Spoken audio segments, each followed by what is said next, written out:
ನನ್ನ ಮುಟ್ಟಿದರೆ ಜನ ಸುಮ್ಮನೆ ಬಿಡಲ್ಲ ಎಂಬ ಸಿಎಂ ಹೇಳಿಕೆಗೆ ಕೇಂದ್ರ ಸಚಿವ ವಿ ಸೋಮಣ್ಣ ಬೆಳಗಾವಿಯಲ್ಲಿ ಪ್ರತಿಕ್ರಿಯೆ ನೀಡಿದ್ದಾರೆ. ಸಿಎಂನ ಯಾರಾದರೂ ಮುಟ್ಟೋಕಾಗುತ್ತಾ? ಪೊಲೀಸರು ಕೇಸ್ ಹಾಕ್ತಾರೆ, ಆ ಅರ್ಥದಲ್ಲಿ ಮಾತನಾಡಿರಬಹುದು ಬಿಡಿ ಅಂತ ಹೇಳಿದ್ದಾರೆ.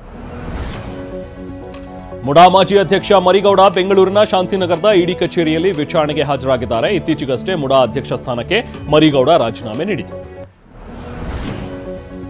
ವಿಜಯಪುರ ಜಿಲ್ಲೆ ಕೊಲ್ಹಾರ ತಾಲೂಕಿನ ರೋಣಿಹಾಳ ಗ್ರಾಮದಲ್ಲಿ ಮನಗೋಳಿಯ ಹಿರೇಮಠದ ಅಭಿನವ ಸಂಗನಬಸವ ಸ್ವಾಮೀಜಿ ಸಿಎಂಗೆ ಆಕ್ಷೇಪಾರ್ಹ ಪದ ಬಳಸಿದ್ರು.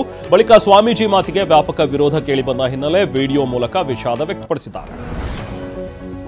ಪ್ರಸಿದ್ಧ ಪ್ರವಾಸಿ ತಾಣ ಮುಳ್ಳಯ್ಯನಗಿರಿಯಲ್ಲಿ ಎಣ್ಣೆ ಪಾರ್ಟಿ ಮಾಡಿದ್ದವರ ವಿರುದ್ಧ ಎಫ್ಐಆರ್ ದಾಖಲಾಗಿದೆ. ಮದ್ಯ ಸೇವಿಸದಂತೆ ಹೇಳಿದ್ದಕ್ಕೆ ಪ್ರವಾಸಿಗರಿಗೆ ಧಮಕಿ ಹಾಕಿದ್ರು. ಹೀಗಾಗಿ ಪೊಲೀಸರು ಕಾರು ಸೀಸ್ ಮಾಡಿ ಎಫ್ಐಆರ್ ದಾಖಲಿಸಿದ್ದಾರೆ.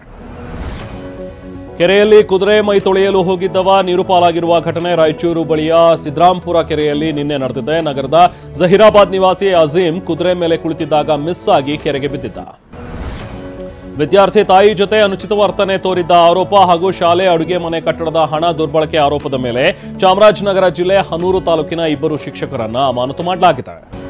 ಬೆಂಗಳೂರಿನ ವಿಜಯನಗರ ಚಿನ್ನದಂಗಡಿ ಮಾಲೀಕನ ಮನೆಯಲ್ಲಿ ಕಳ್ಳತನ ಕೇಸ್ಗೆ ಸಂಬಂಧಿಸಿದಂತೆ ನಗದು ಚಿನ್ನ ಕದ್ದ ನೇಪಾಳಿ ಕಳ್ಳರ ದೃಶ್ಯ ಸಿಸಿ ಕ್ಯಾಮೆರಾದಲ್ಲಿ ಸೆರೆಯಾಗಿದೆ. ಇಬ್ಬರು ಖದೀಮರಿಂದ 2 ಬ್ಯಾಗ್ಗಳಲ್ಲಿ 15 ಕೋಟಿ ರೂಪಾಯಿ ಮೌಲ್ಯದ ಚಿನ್ನಾಭರಣ ಸಾಗಿಸಿದ್ದಾರೆ.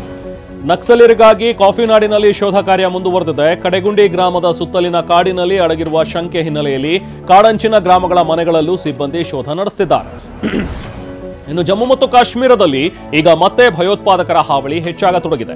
ಸದಾ ಒಂದಲ್ಲ ಒಂದು ಕಡೆ ಭಯೋತ್ಪಾದಕರು ಭಾರತದೊಳಗೆ ನುಸುಳಿ ಬರ್ತಾ ಇದ್ದಾರೆ. ಹೀಗೆ ಬಂದ ಇಬ್ಬರು ಉಗ್ರರನ್ನ ಭದ್ರತಾ ಪಡೆಗಳು ಸುತ್ತುವರೆದಿವೆ. ರಾಷ್ಟ್ರಪತಿ ದ್ರೌಪದಿ ಮುರ್ಮು ಚಿಕ್ಕ ಪುಟಾಣಿಗಳೊಂದಿಗೆ ಬೆರೆತು ಅವರೊಂದಿಗೆ ಆಟವಾಡಿದ್ದಾರೆ. ಸಿಲ್ವಾಸಾದಲ್ಲಿರುವಂತಹ ಜಂಡಾ ಚೌಕ್ನಲ್ಲಿರುವ ಸ್ವಾಮಿ ವಿವೇಕಾನಂದ ವಿದ್ಯಾಮಂದಿರಕ್ಕೆ ಭೇಟಿ ನೀಡಿದರು. ಈ ವೇಳೆ ರಾಷ್ಟ್ರಪತಿ ಮುರ್ಮು ಅಲ್ಲಿನ ಮಕ್ಕಳೊಂದಿಗೆ ಕೆಲ ಹೊತ್ತು ಕಾಲ ಕಳೆದರು.